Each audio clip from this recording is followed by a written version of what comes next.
Persky and White, truly working lawyers for working people. Local news, local topics, local conversation. You're listening to AM Beaver County on 95.7 FM, 99.3 FM, 1230 WBVP, and 1460 WMBA. Presented by St. Barnabas and streaming live at beavercountyradio.com. And we're back on this Friday morning edition of AM Beaver County, and we're now joined in studio by the controller for Beaver County, Maria Longo. Maria, good morning to you. Good morning, Matt. Thanks for letting me come in today. Yeah, thanks for coming on today. I know it's a Friday, and it's sort of, everything's a little different on Friday than it usually is. But we're here today to talk about something that was brought up a week and a half ago at the commissioner's work session, something you had brought up, which is the new ARPA tracker on the Beaver County website. So what is the ARPA tracker?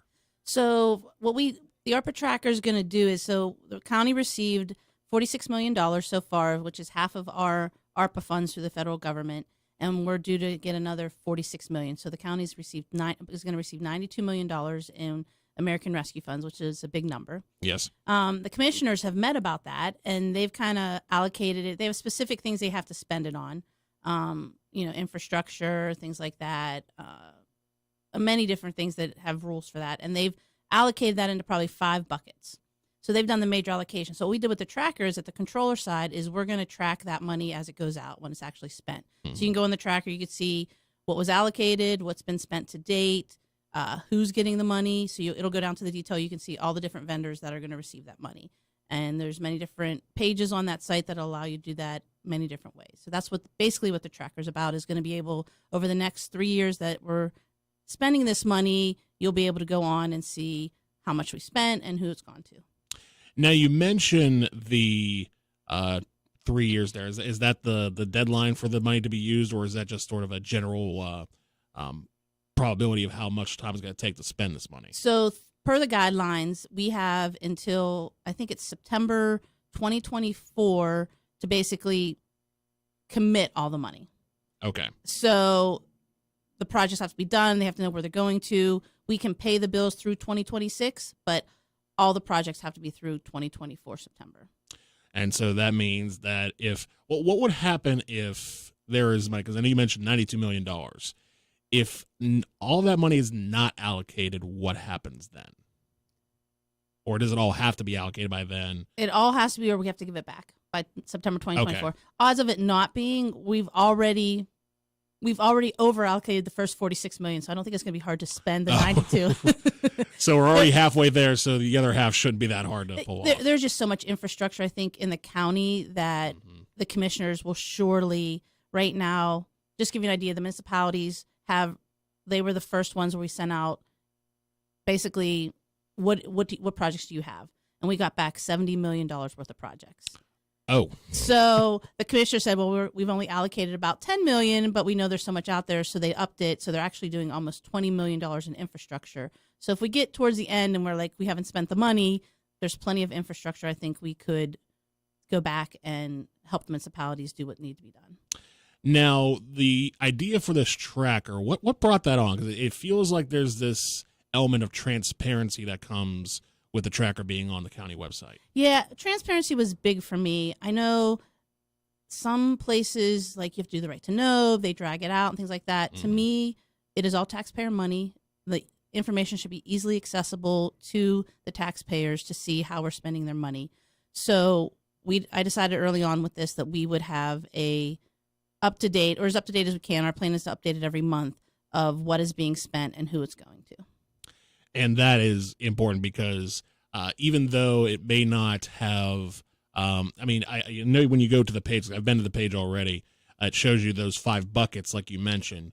Does it then go into detail, like if someone wants to know what exactly are the projects in each bucket, can they find that out as well?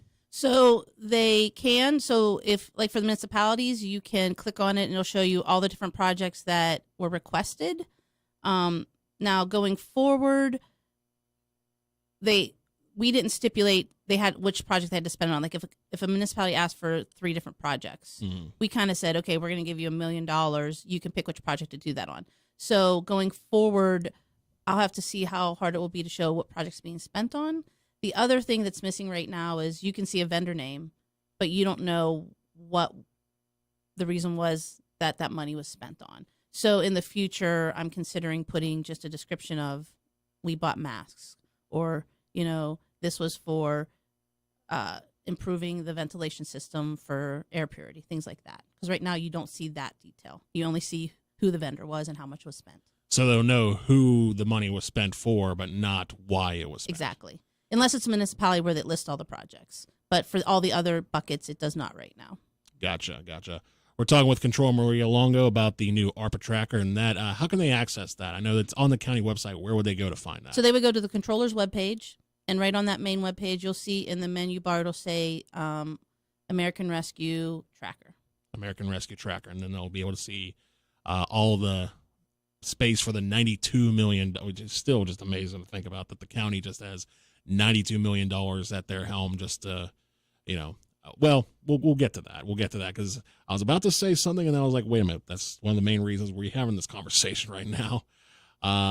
We'll take a break, and when we come back, we'll talk about that because there is a major part of this, and we talked about allocation. That's a huge part of it, and we'll talk about that coming up after the break here on AM Beaver County on Beaver County Radio. The views and opinions expressed on WBVP and WMBA are those of the participants and host. They are not necessarily the viewpoint of WBVP and WMBA, its staff, management, and advertisers. Thank you for listening to WBVP and WMBA.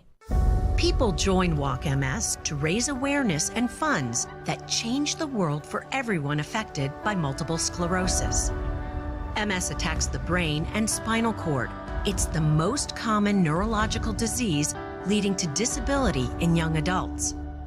Walk MS brings communities together, creating teams with friends, loved ones, and coworkers to rally around those we care about and end MS forever. Join us. Together we are stronger. Walk MS fundraising accelerates research breakthroughs and life-changing breakthroughs. It will take all of our passion, determination, and fundraising to end MS forever. Together, we can change the world for people with MS. Join us. Register today, start a team, and raise funds at walkms.org. Tune in every Friday at 12:30 for another insightful edition of Living Well, a special segment on Beaver County Radio designed to help you enjoy the best, most fulfilling, and healthiest life possible. Hosted by Dr. Joseph Maroon and Jeff Boast, and presented by St. Barnabas.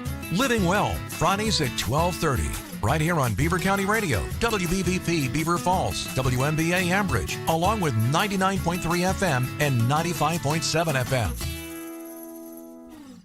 Turn off your TV, turn on your mind, and turn up that radio. It's AM Beaver County on 95.7 FM, 99.3 FM, 1230 WBVP, and 1460 WMBA. We're back on AM Beaver County, and we're talking with Maria Longo. She is the controller for Beaver County. We're talking about the new ARPA tracker located on the controllers section of the Beaver County website. And it shows all of the money that's been allocated out of the $92 million that Beaver County has in ARPA funding. And let's talk about that, because that's one of the main reasons, because that was brought up at the work session a week and a half ago, the difference between allocation and something else. That something else being, hey, we have this money, why don't you just give us the money? How much has that become an issue over the course of the last couple months? So the biggest allocation right now, besides broadband, which we're doing through the county planning office, has been the municipalities, which is almost $20 million. Like I said, we've received $70 million from the municipalities in request, and the commissioners have committed almost $20 million of that to go out to the municipality projects. Well, these projects are long-term projects. They're over a couple years. And the county is obligated to pay this money to projects that get completed. If it's not completed, then the money would have to be paid back. So we really have to make sure that the work is getting done for projects. So we set up guidelines in the very beginning saying, if somebody, let's say, was allocated $1 million, we're not just going to write you $1 million check because the project's not done yet. And it's going to happen over a couple of years, and they have to have matching funds because some of these projects are $5 million.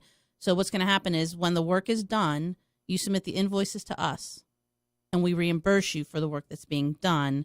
So that way the county is making sure they're following the the guidelines from the feds, and all the reporting is correct because, again, it has to be spent on these specific municipality projects that meet the criteria for the ARPA funding.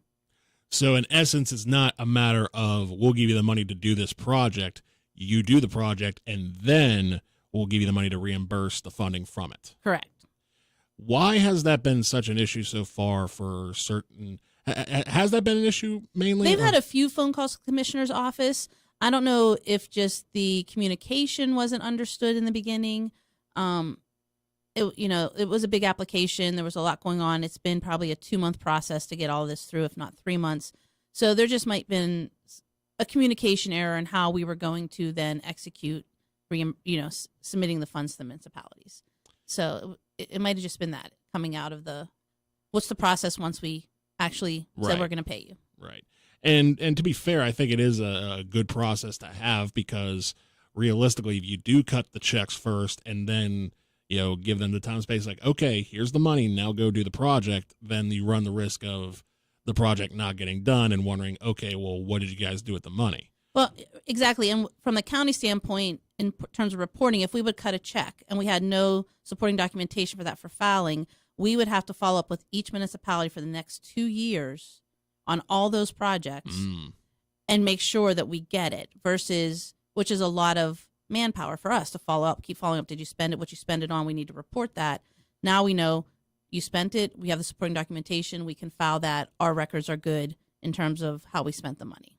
And it's a matter of I was going to say that if they don't complete the project, then they wouldn't get reimbursed. But at the same time, what would the situation be like? Let's say if a municipality did a project and they spent maybe about $4 million, but they didn't quite complete the project. Would they still be reimbursed for that $4 million, or would that not go through? That's a question I've asked our consultants who've been helping us through this process, and I don't think that's been answered yet because it's such a long 2 to 4 years. They figure they're all going to get done, but I think we're going to have to address that. Is if the project doesn't get done, what is the ruling from the federal government on whether those funds can stay in there or they have to be paid back because the project wasn't completed? I don't know what that ruling is, and I would have to get more information on that. Okay. But we have asked that question, like, what happens if they don't complete it? Then it's not appropriate funding right now.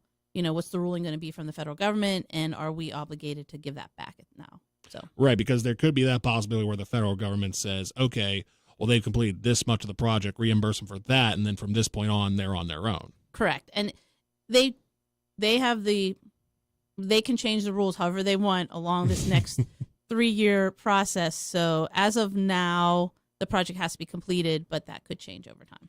Yes, because after all, if these are 2 to 4 year projects, by year 3, the federal government may be under a new leadership, and it could be a whole new thing, and they may shut down projects. Who knows? That's a whole can of crazy that need not be opened right now. And I would hope we have basically 5 years, right, to 26, if we count 22. So we have almost 4 to 5 years to complete these projects. I would think a lot of them could get done in that time period. Yeah, because, again, we were sort of talking off air about, some of the renovation and, revitalization that could be necessary in certain areas of Beaver County. And it seems like a lot of municipalities have agreed to that. How many, I don't necessarily want an exact number here, but how many projects have already been, because I know you talked about the money, $70 million worth being requested. How many projects is that? I think there were somewhere, and I'm going to guess because I can't remember. I have to count it. I thought it was like 46. Over 46 projects were submitted. It could have been close to 50 were submitted for. So 50 projects spanning 70 million. Wow, that's over $1 million per project, which it is. And if you remember, so we got 92 million. Each municipality got their own money too, and I don't know what those numbers are. So if they use the monies together, I mean, we could do some serious infrastructure improvements to Beaver County with this money. So yeah, very much so, and certainly for the chance to revitalize communities and make things just flat out look better. Right. It would be a huge thing moving forward. But I didn't think about that. That's a good point. That the county got their money, but each of the municipalities got their own money. So in a sense, it's almost a matter of does that, in your mind, and you don't have to answer this, or if there's not an answer, we don't have to discuss it. does that create the opportunity for like a threshold saying, okay, you already have your own money, therefore you can only borrow so much, or are there no limits to that? The commissioners did not put a limit on that. So okay, so even if the municipalities have their own money, they can take however much money they feel that they need, as long as they complete the project. correct, and it was based on percentages of what was asked for. So the commissioners just set up some type of criteria to why they gave so much money to each different municipality and what was asked for. And then some communities that are more distressed, we could pay that out of a different bucket, so they got more money just to help them, with their revitalization, because they're one of our distressed communities. So Understood. And I also understand now why the system's in place as it is, where the project has to be done first before the money is reimbursed, because for two reasons. Number one, it's just a general trust thing that, if we don't see progress based on the money we give you to start with, then we have to go through all this. And secondly, the manpower that it takes alone just to go through all these rules and regulations, based on all the things we've been talking about, whether it's the federal government or municipalities getting their own money, you don't really have the time to also deal with, hey, we're not sure what you're doing over here. We can't have all this, tomfoolery going on. Make sure you get the project done, then we'll reimburse you. correct, because the county is the one responsible for how the money's spent. So if we're not sending that information correctly to the federal government, we're responsible for that, and not the municipalities, because it was the money that we were given. So we have to do that reporting ourselves. And between the money that's been getting, and I imagine too that that's probably, I don't know if I don't know, stress would be the right word, but I can only imagine dealing with, the federal government on somebody else's like watch, like, okay, we have to report what they're doing so that they're happy. And it's just like, it feels like it could be a lot of paperwork and time spent on stuff like that. Yes, and it's only for specific things. So these municipality projects are infrastructure, and we have to report on those. But there are other segments. We have a revenue loss bucket that the requirements for reporting are a little bit less, but it has to be used on government services. For those, we've made, I'm going to say grants to different nonprofits and things like that to help them with services for the county, and we were able to give them, let's say, a $25,000 check up front, because it was for a project under that bucket that we then could easily report on. So that's not to say that some people won't get an upfront check, but for the municipality projects, which are going to be a 2 to 3 year project, and they have to be completed for the infrastructure, we had to set up a reimbursement type structure where the work's done, you give us an invoice, we'll pay you. Right, because there again, a lot of that's based on intent. A lot of that's based on whether or not, like you say, some places might be a nonprofit. And, okay, we know that they've already cleared that area, that they're not going to spend this for personal reasons, and that they will, knock on wood, spend that money correctly for their services. Whereas others, it's like, okay, well, all these different facets, paying workers, getting equipment and everything else has to be more organized. It's like, okay, well, you guys figure that out on your own time, and then we'll give you the money back. Correct. Like, we're not going to give you $1 million to do roads or sewers and things like that and come back 2 years later and say, oh, we decided to fix our municipal building. Well, no, that's not part of the infrastructure, So we do have to make sure that it's for some of the infrastructure projects that were submitted for. Again, a lot of this comes back to the idea of trust and transparency, which I think is, we're starting to hear more about that in other facets. I know a couple weeks ago we had Gateway Rehab on. They talked about sort of that program with the magistrate release program, that there's a lot more of a system of, okay, we're willing to help you, but you got to do this right. And I think for that, especially when there's so much money being involved, it is a huge thing. It is very much so. We should all want to watch our governments and how they spend their money. Yes, especially when it's our money, as you say, with, through taxes, payer money. And again, for those who want any information on that, they can go to the controllers section of the website and find the ARPA tracker. And I guess that's going to just stay up until all of this is taken care of and done. It is. So our goal is to keep it up there for the next 2 years. We will be updating it once a month with new numbers. We will try and keep up with that. Right now, there's not a lot of spending.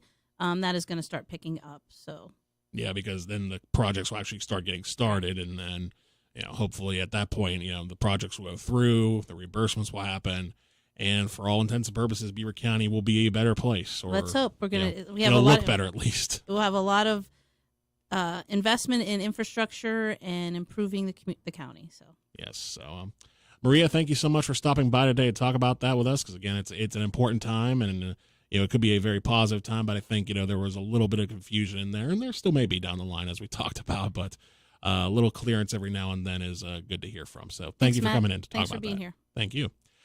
And coming up next is Teleforum on a Friday morning here on Beaver County Radio. Beaver County Radio is celebrating the Pittsburgh Penguins' 16th consecutive playoff appearance with the